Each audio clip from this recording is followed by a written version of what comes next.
آپ اپنی گال میں ادھر رکھیں شہد، ادھر رکھیں گڑ، اور داتا دربار پہ کھڑے ہو کے اونچی آواز میں کہیں کہ مسلمان بھائیوں اکٹھے ہو جاؤ، میں آپ کو آپ کے نبی کا فرمان سناتا ہوں۔ اور یہاں جو بابا جی دفن ہے یہ بھی ہمارے نبی کے ماننے والے ہیں، اور بقول آپ کے یہ سید ہیں،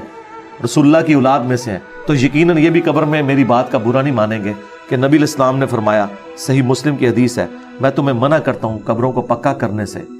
قبروں پر عمارت بنانے سے، اور قبروں پر مجاور بن کے بیٹھنے سے۔ ڈائریکٹ بیٹھنا بھی منع اور مجاور بھی، یہ صحیح مسلم کی حدیث ہے۔ اور میں یہ بریلویوں کا ترجمہ پڑھ رہا ہوں، اور ہاتھ میں آپ ایک کدال اٹھائیں، 3-4 کدال اور ساتھ اٹھائیں، ان کو کہیں کہ بسم اللہ کریں اللہ کا نام لے کے۔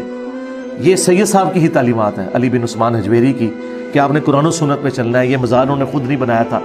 پچھلوں نے بنایا، یہ مسلم شریف میں حدیث نکل آئی ہے۔ تو اللہ کا نام لے کے بزرگوں کو آج خوش انبیاء کرام علیہم السلام اور علماء، مشائخ اور اولیاء اعظام علیہم الرحمہ کی قبروں پر مزار بنایا جا سکتا ہے،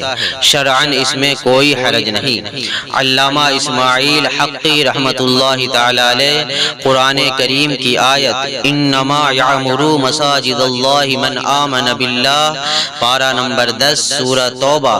آیت نمبر 18 کے تحت فرماتے ہیں، علماء اور اولیاء صالحین کی قبروں پر عمارت بنانا جائز کام ہے، جبکہ اس سے مقصود لوگوں کی نگاہوں میں عظمت پیدا کرنا ہو تاکہ لوگ اس قبر والے کو حقیر نہ جانیں۔ علامہ عابدین شامی رحمۃ اللہ تعالی علیہ فرماتے ہیں، اگر میت مشائخ اور علماء اور سادات کرام سے ہو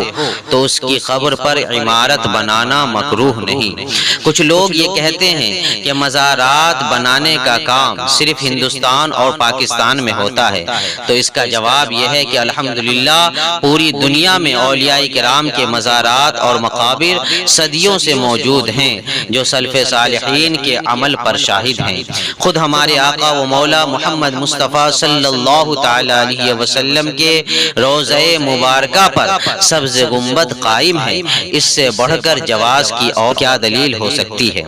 بعض نادان مسلمانوں کے ذہنوں میں بد مذہب اس حوالے سے شک و شبہات ڈالنے کی کوشش کرتے ہیں۔ اللہ تعالیٰ مسلمانوں کو جو ہے ان کے شر سے محفوظ رکھے۔ مرزا نے جو مسلم شریف کی حدیث بیان کی ہے، نہا رسول اللہ صلی اللہ تعالی علیہ وسلم ان یجسس القبر وان یقعد علیہ وان یبنى علیہ، رسول اللہ صلی اللہ تعالی علیہ وسلم نے پختہ قبریں بنانے اور ان پر بیٹھنے اور ان پر عمارت تعمیر کرنے سے منع فرمایا۔ اس حدیث پاک کا مطلب یہ ہے کہ قبر کے اوپر عمارت بنائی جائے،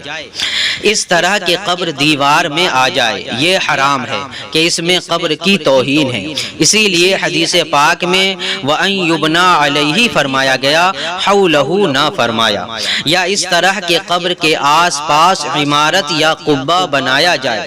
یہ عوام کی قبروں پر ناجائز ہے کیونکہ بے فائدہ ہے، لیکن علماء اور اولیاء کرام کی قبروں پر جہاں زائرین کا ہجوم رہتا ہے جائز ہے، تاکہ لوگ اس کے سائے میں آسانی سے فاتحہ پڑھ سکیں۔